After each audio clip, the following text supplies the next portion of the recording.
The night was quiet, too quiet.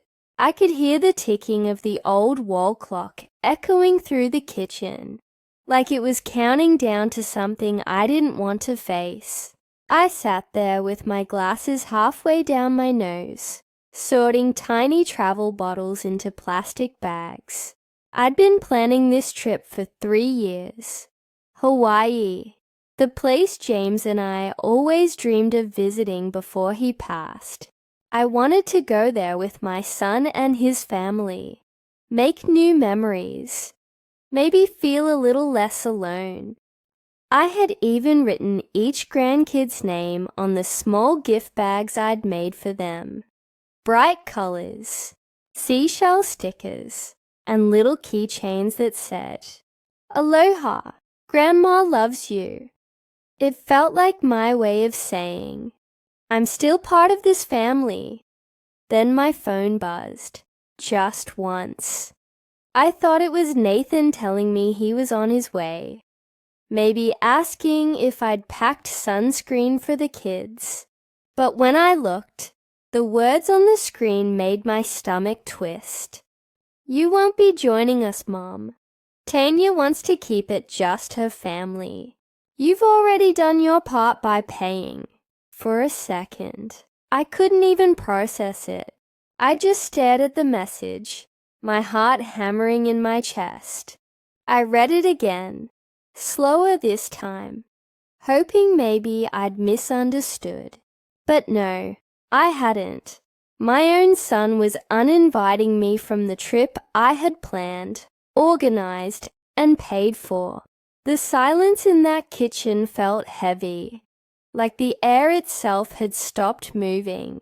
I looked at the little gift bags again, my handwriting suddenly feeling foolish and small.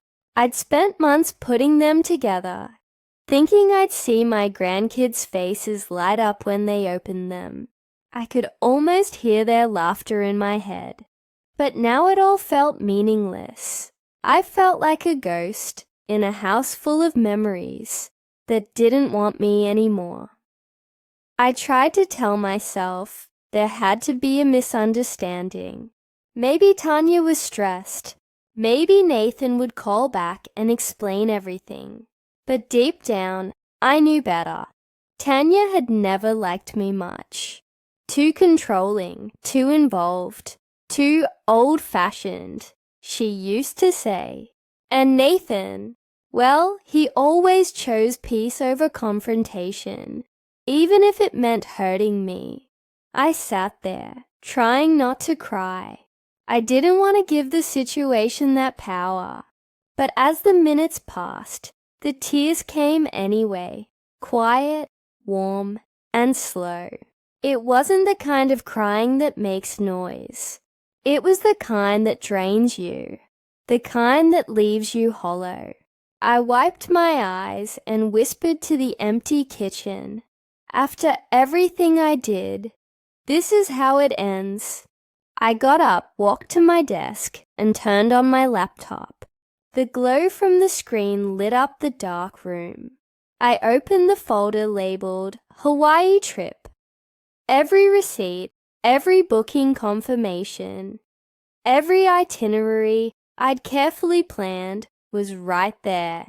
The total cost, $21,163.84.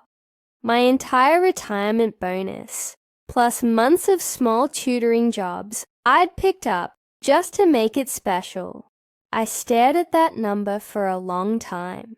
Then I noticed the small button at the bottom of the page, Freeze Account. I hovered over it with my mouse, my hand shaking. For the first time in years, I felt something shift inside me. I wasn't just sad anymore. I was done.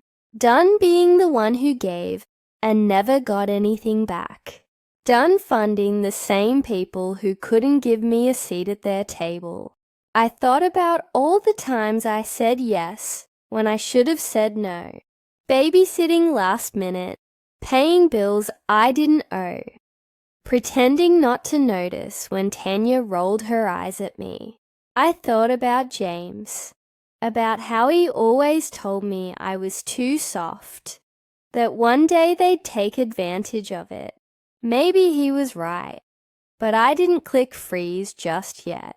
I opened a blank document and started typing names. Carol, my neighbor, who raised her grandkids after her daughter walked away. Louise, who still sets an extra plate for her late husband every Sunday. Frances, who told me her son forgot her birthday for the 3rd year in a row. Beverly, who said no one ever took her photo on vacation because she was always the one behind the camera. 6 names in total. 6 women like me, forgotten, used, overlooked. I sat there, staring at that list, and it hit me. Maybe I wasn't the only one who'd been written out of their own story. Maybe this pain wasn't just mine. Maybe it was something all of us carried quietly, like an invisible scar. That realization gave me strength. So I went back to the bank page, took a deep breath, and clicked freeze. A little pop-up appeared. Are you sure you want to pause all linked transactions? I clicked yes. Then another one. All linked cards will be disabled immediately. Another click. Done. The house was silent again, but this time it didn't feel empty. It felt calm, still, like I'd just taken back a piece of myself. I closed the laptop, got up, and looked at those gift bags on the counter one last time. One by one, I untied the ribbons, unwrapped them, and put everything back in its box.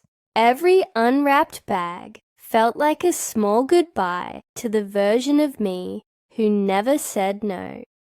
I lit a lavender candle, the one I'd bought to light in Hawaii for James, and whispered, maybe love needs boundaries too.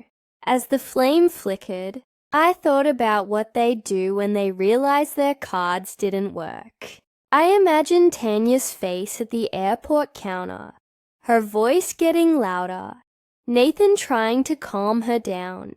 I didn't want revenge. I wanted them to stop taking my kindness for granted. I wanted them to understand that love without respect isn't love. It's servitude.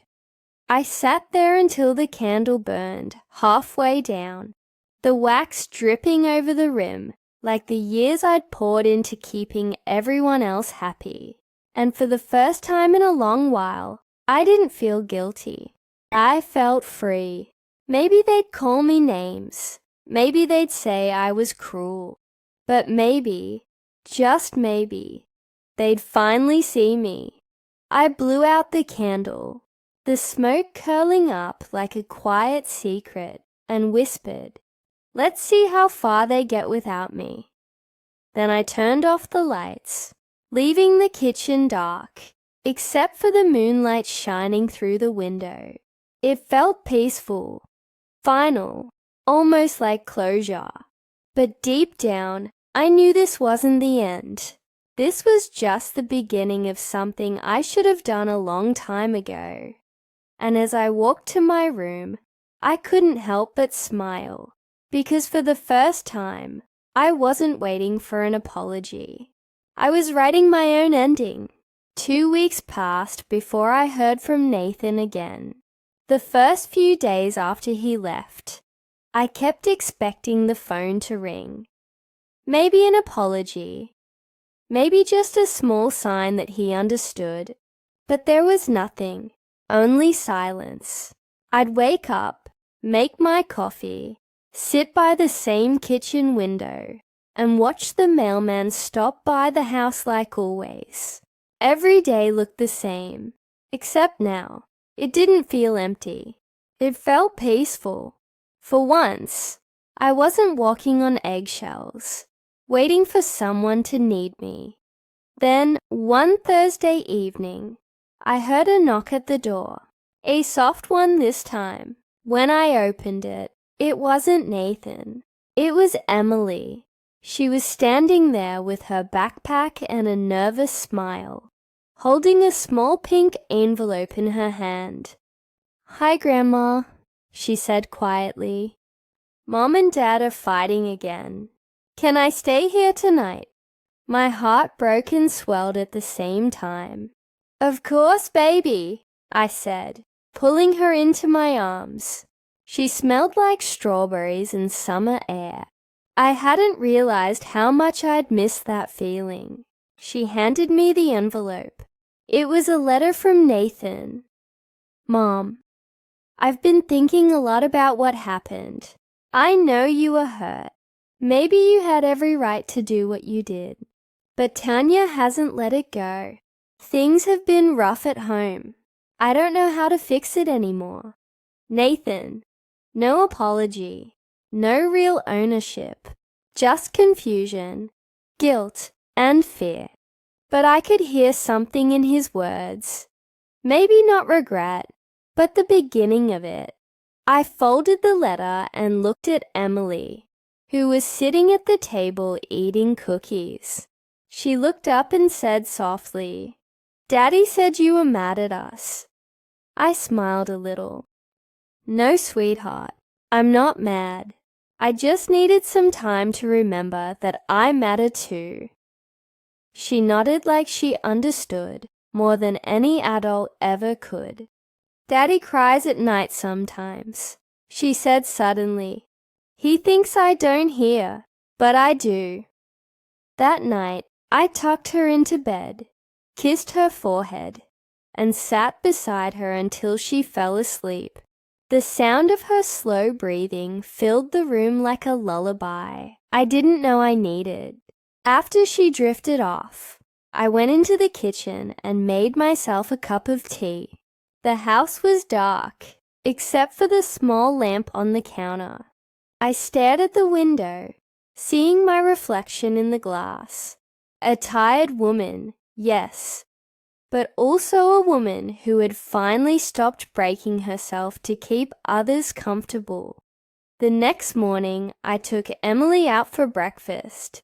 Pancakes and chocolate milk, her favorite. She told me about school, her friends, how she missed seeing me at family dinners. "Mom says we'll visit more when things calm down," she said between bites. But Daddy said things might not calm down for a while. I listened quietly. Maybe I had started something I didn't mean to. Maybe freezing that account had done more than just stop a trip. Maybe it had forced them to look at everything they'd been ignoring. Later that day, Nathan came by to pick her up. He looked worn down, older somehow. His eyes were red and his voice was soft. "Thanks for keeping her," he said. I nodded. "She's always welcome here." He hesitated, then asked, "Can we talk?"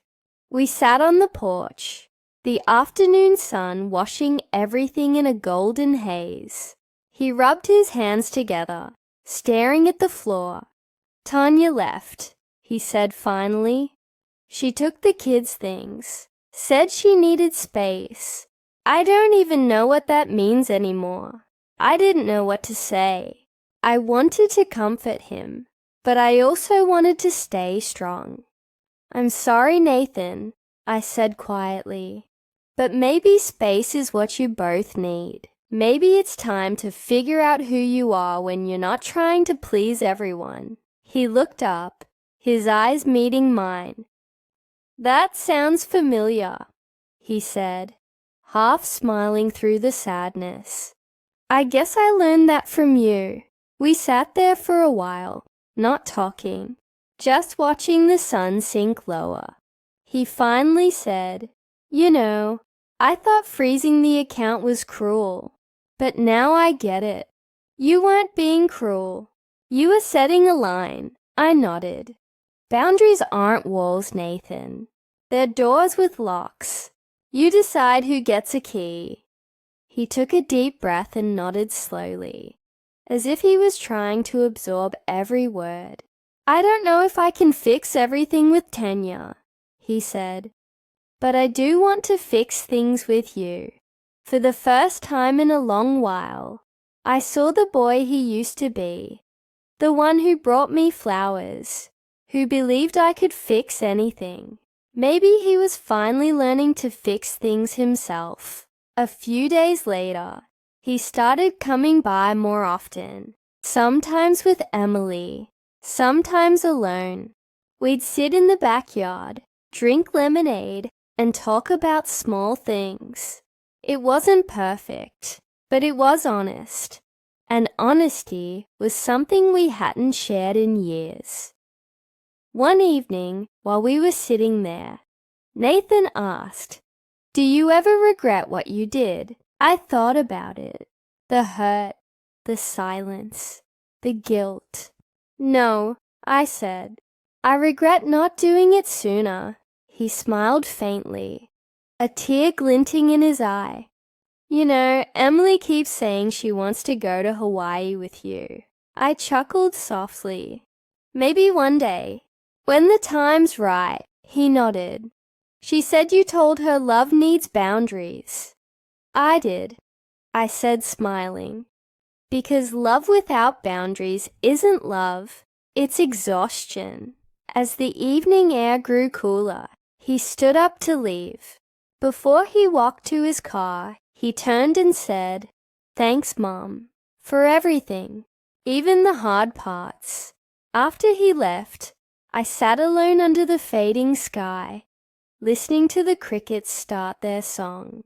For the first time in a long while, I felt at peace. Not because everything was perfect, but because I finally stopped pretending it was. I knew the road ahead wouldn't be easy. There would be more talks, more healing, maybe even more hurt. But there was also hope, the kind that grows quietly after the storm, when you least expect it. That night, before I went to bed, I took out the lavender candle again. I lit it, closed my eyes and whispered, maybe the trip wasn't meant to take me to Hawaii after all. Maybe it was meant to bring me back home. The flame flickered gently, and I knew deep down the journey was far from over. 3 months passed, and the rhythm of life began to feel normal again. Not the same kind of normal as before, but something quieter, steadier, real.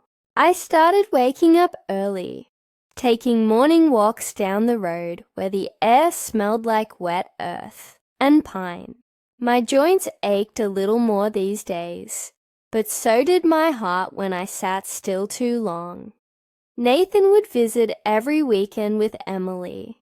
Sometimes they'd stay for dinner, sometimes just coffee. Tanya never came, but her absence stopped feeling like a shadow over the room. Nathan didn't mention her much anymore, and when he did, it wasn't in anger. It was more like he was learning to accept the ending of something he once thought would last forever. One evening, as I was setting the table, Nathan showed up early. He looked different, cleaner, calmer. "Got a new job," he said with a small grin. "Sales position in town, pays decent, and it's close to home." I smiled and hugged him. "I'm proud of you," I said. "You're finally standing on your own 2 feet." He chuckled. "Yeah, and this time the account's mine to freeze if I mess up." We both laughed, but under that laughter was understanding. He'd learned something real. He'd grown up in a way I hadn't seen in years. After dinner, Emily went out to chase fireflies, and Nathan helped me with the dishes. "You know," he said after a moment, "Tanya called. She wants to talk about maybe trying again." I didn't say anything for a while. Then, "Do you want to?" he sighed. I don't know. I still love her, but I don't want to lose myself again trying to prove it. I dried a plate slowly. Then maybe the answer isn't yes or no. Maybe it's not yet. People can change, Nathan, but only if they're willing to look at what broke. He nodded.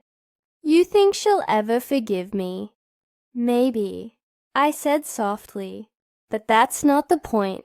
The point is whether you can forgive yourself.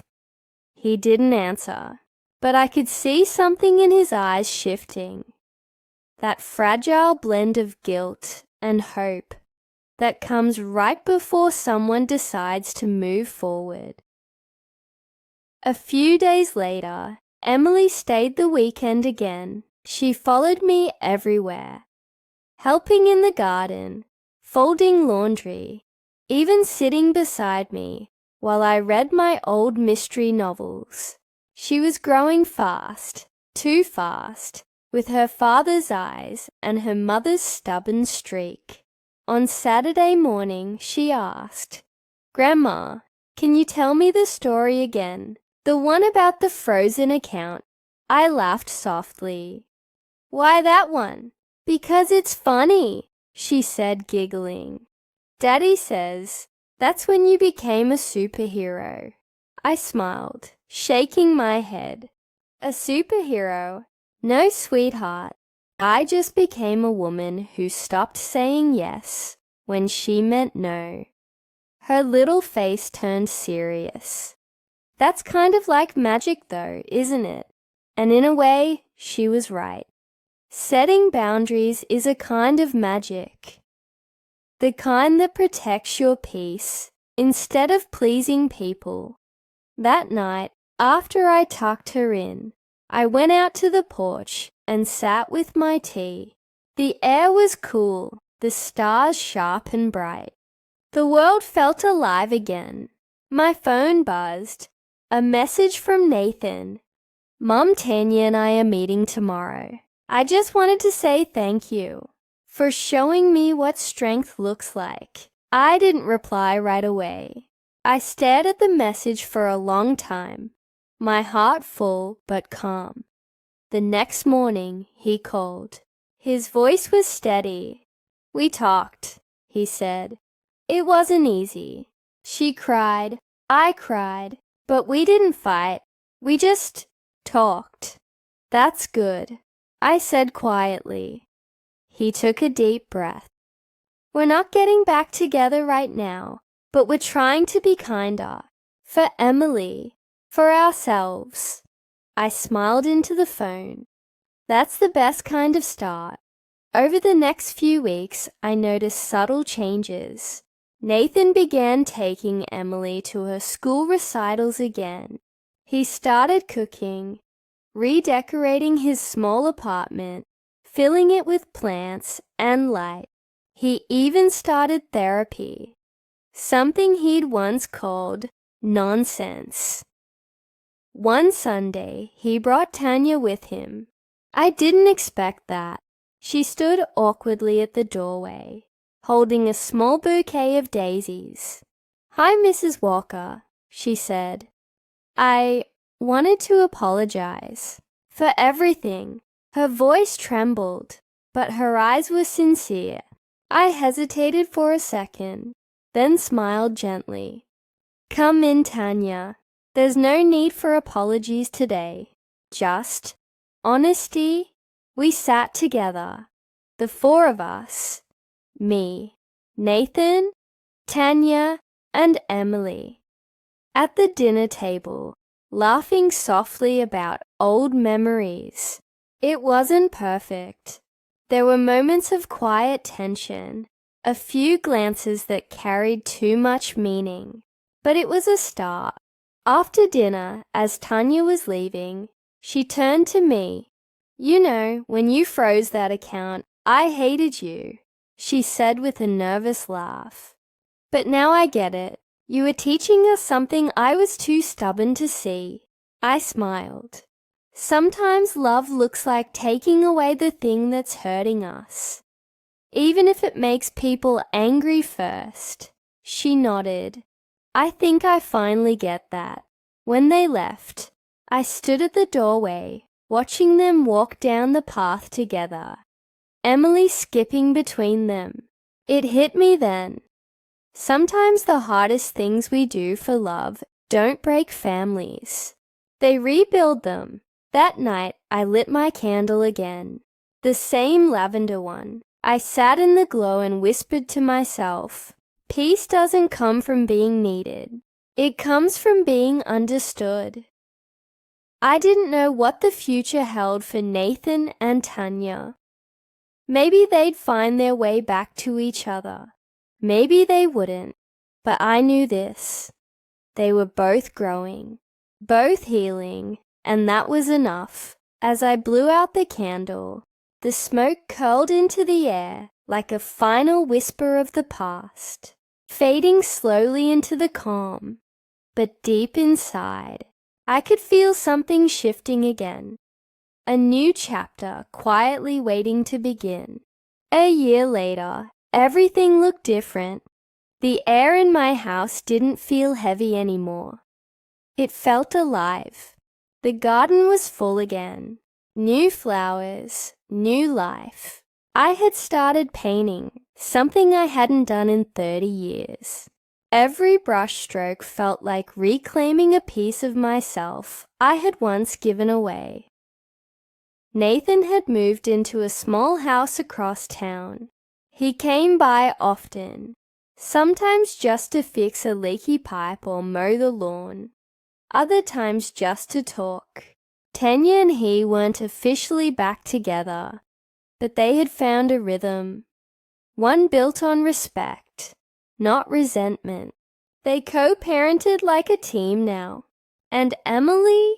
She was growing into the kind of girl who asked deep questions and laughed without apology.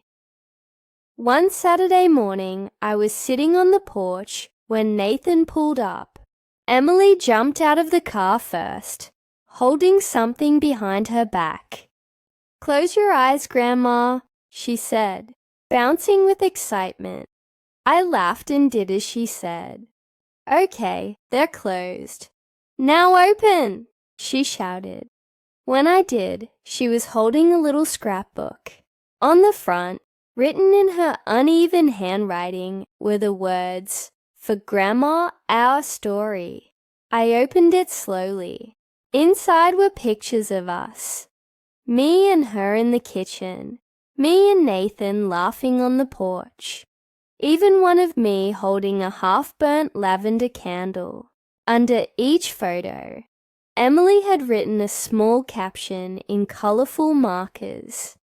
The first page said, "This is when Grandma became the boss." I laughed so hard I had to wipe my eyes. "The boss, huh?" Nathan grinned. "She said you're her hero." I looked at him. "And what about you? What do you call me?" He smiled softly. "My reminder." Of what? That sometimes love means doing the hard thing. For a long moment, we just stood there. The morning sun spilling over everything. Emily ran off to chase butterflies, and Nathan stayed behind, watching her. "You know," he said quietly, "Tanya and I talked about the Hawaii trip again. Emily really wants to go." I raised an eyebrow. "And what did you tell her?" "I told her we'd wait until you're ready," he said with a smile. "Because if anyone deserves that trip, it's you." I chuckled. "Maybe one day. For now, this porch feels just fine." Later that evening, after they'd left, I sat alone with that scrapbook in my lap. Page after page, I saw moments of healing stitched together. Proof that even the hardest choices can grow something beautiful if they come from love. There was one last page at the end. Emily had drawn a picture of me, standing with a big heart behind me, and the words, Grandma's love never runs out. Tears rolled down my cheeks before I even realized it. I traced her little drawing with my finger and whispered, "Neither does yours, sweetheart." As I sat there, I thought about everything. The silence, the fights, the loneliness, the courage it took to say enough. I had spent most of my life being everyone's safety net until I finally realized I was falling through my own. But now, I wasn't falling anymore. I was standing. The phone rang. Nathan again. "Hey, Mom," he said. "I just wanted to say thank you, not just for what you did, but for what you didn't do, for not giving up on me." My voice softened. "You made it easy to forgive, son." "You came back," he laughed quietly. "Yeah, but you're the one who taught me how." After we hung up, I poured myself a cup of tea and stepped outside. The sky was painted in gold and orange, and for the first time in a long time, I felt full. Not of worry, not of regret, but of peace. You see, life doesn't always give us closure, wrapped in ribbons. Sometimes it gives us small, quiet moments. Laughter over dinner, a message at the right time, a child's drawing that says everything words can't. And if there's one thing I've learned, it's this. You can't keep giving from an empty heart. You can't fix everyone by breaking yourself. Love needs space to breathe, and people need to learn where they end and you begin. So, if you're listening to this right now, maybe it's time you remembered. It's not selfish to protect your peace. It's survival. And one day, the people who truly love you will thank you for it. The camera would fade out right here if this were a movie. Me sitting on the porch, the candle flickering beside me, that little scrapbook open on my lap. But this isn't a movie. This is real life. And in real life, peace isn't a destination. It's a choice, one you make every single day. I looked up at the stars, took a deep breath, and smiled. "Maybe one day, Hawaii," I whispered. "But for now, this is enough." The screen would fade to black, and before the story ends, my voice would come back, steady, calm, but strong. Hey, if you're still here, don't forget to like this video if it touched your heart, and share it with someone who needs to hear it tonight. Because sometimes the hardest love stories are the ones that teach us how to love ourselves again. Then the music would swell, soft and emotional, because that's where my story ends. Not with revenge, not with regret, but with peace. And maybe that's the best kind of ending there is. You ever sit alone in the dark when the whole house breathes, like it remembers things you've tried to forget? That's how it was for me that night. Just me, the rain, and the ghosts of my past. I'm Martha Ellison, 78 years old. Folks in town call me Miss Ellie. I've lived in this old wooden house since 1962. My husband Henry built it with his own hands. Every nail, every wall. He's been gone 30 years now, buried right under the big oak tree in the backyard. Or at least, that's what I thought. It was around midnight when I first heard him. A whisper, soft, broken, like it traveled through dirt and time. "Martha!" I froze. My teacup rattled on the saucer. Thought maybe the TV was on, but it wasn't. The whole room felt thick, heavy, like the air itself was listening. I look toward the mantel where his photo sits. Young soldier in his army uniform, smiling like he had forever ahead of him. That photo, it moved, just a little. My heart pounded. My old hand shook. And then I heard it again, clearer this time. You shouldn't have buried the letter, Martha.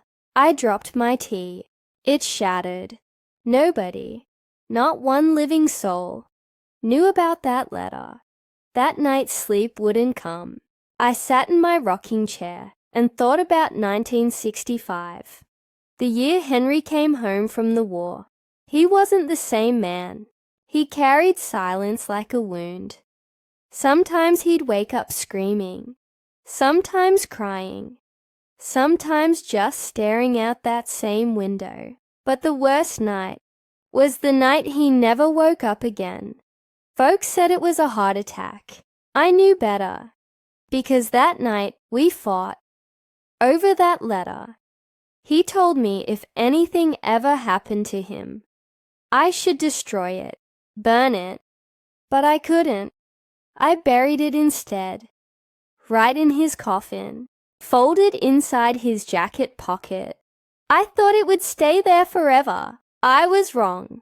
The next morning, I woke to find muddy footprints on the porch, small, like a man's boots, but the prints led to the back door, not away from it. I ain't had visitors in years. My grandson lives 2 states away. No one comes around here no more. Then I found something strange. A piece of old paper under the door frame. Water-stained, but the writing, it was Henry's.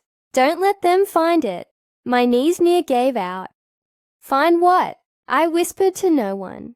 I went to the attic, the place Henry used to hide his war chest. It was covered in dust, like time itself forgot it. But the lock was open. Inside, nothing but a photograph I'd never seen before. Henry with another woman, holding a baby. The date on the back said, 1963. My heart twisted. 2 years before he died. I felt sick, like the floor was tilting. I wanted to scream, to cry, to ask him why. But all I heard was that same whisper again, close enough to my ear to make me shake. You were never supposed to see that.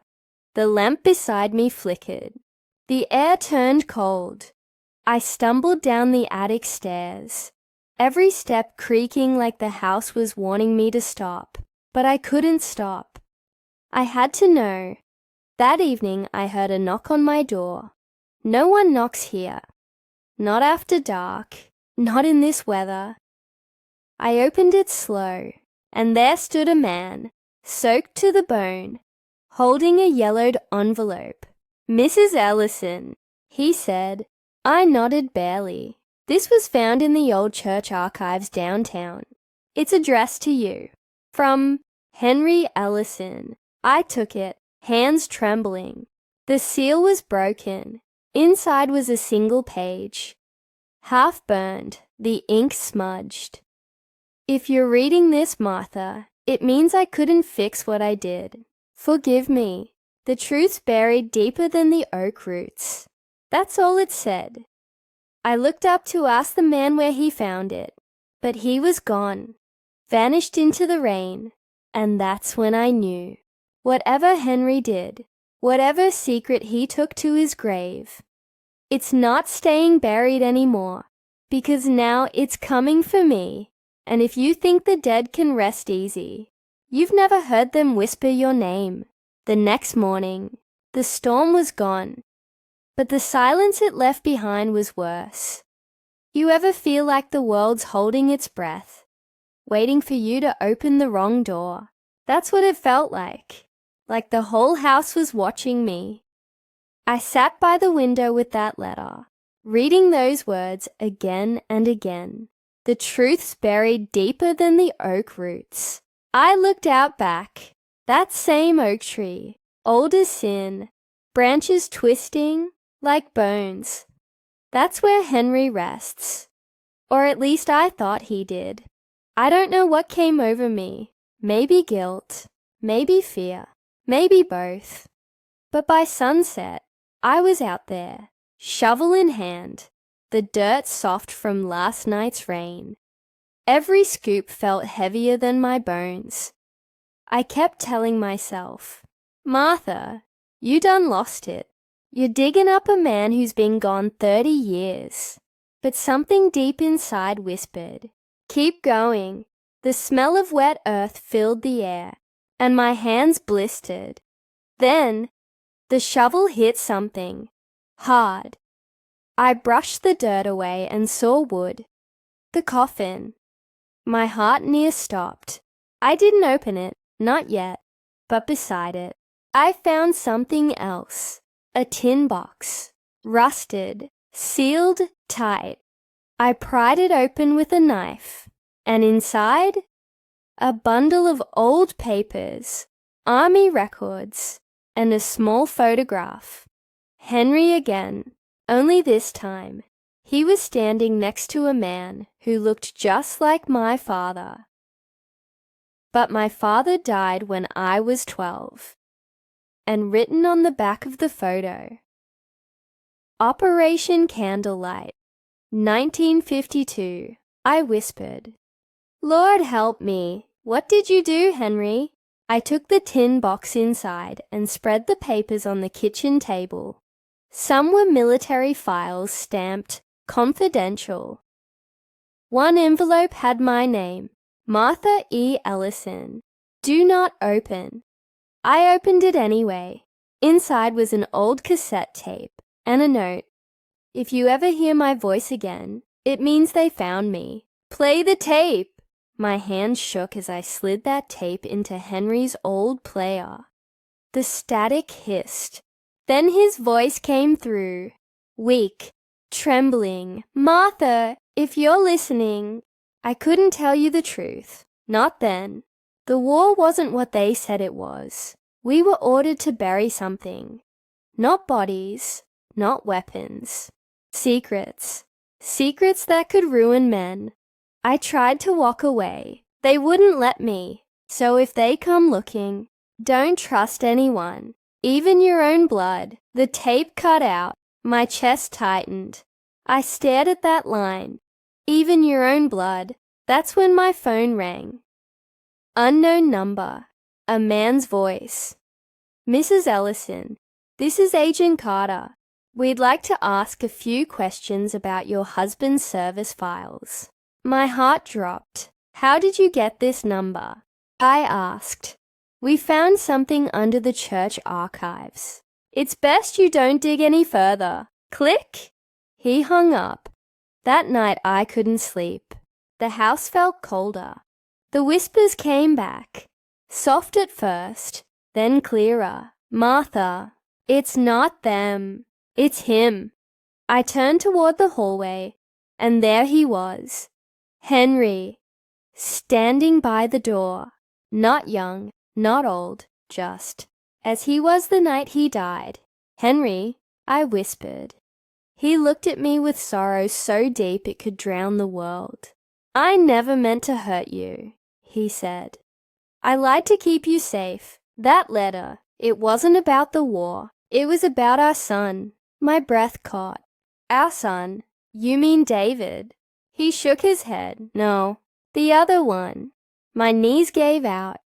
Turns out, that photograph in the tin box, the baby wasn't another woman's child. It was ours. Henry had fathered a child during a mission, one they erased from the records. To keep him quiet, they faked his partner's death, and later his tears ran down my cheeks. Why tell me now? Because he's coming, Henry said. He's looking for answers. Don't let them take him too. And then, he was gone, just gone. The next morning, the sun barely touched the porch when I heard it again. Knock, knock. I opened the door. A young man stood there, maybe 30, with Henry's eyes. You don't know me, he said softly. "But I think you're my grandmother." I felt my heart finally break. Not from fear this time, but from truth. "You look just like him," I whispered. He nodded. "They've been chasing me for years." I found his files. I had to know who I was. Behind him, a black car idled on the road. 2 men stepped out, suits and glasses. "They found me," he said. "Please, help me." I looked at that tin box, the letters, the tape, everything Henry died trying to protect, and I knew what I had to do. I handed him the box. "Run, child, don't stop, and whatever you find in there, forgive us both." He ran toward the woods. The black car followed, tires screaming down the dirt road. I stood there, clutching the photo of Henry one last time. The wind picked up, whispering through the oak tree. "Thank you, Martha." I looked to the empty road, tears blurring my sight. They say the dead can't speak, but sometimes love and guilt echo louder than any heartbeat. And if you ever hear a voice from the past, don't be afraid to listen. If this story reached you, stay a little while. There are more voices waiting to be heard, more secrets still whispering beneath the rain. Listen close, because the next story begins where this one ends, in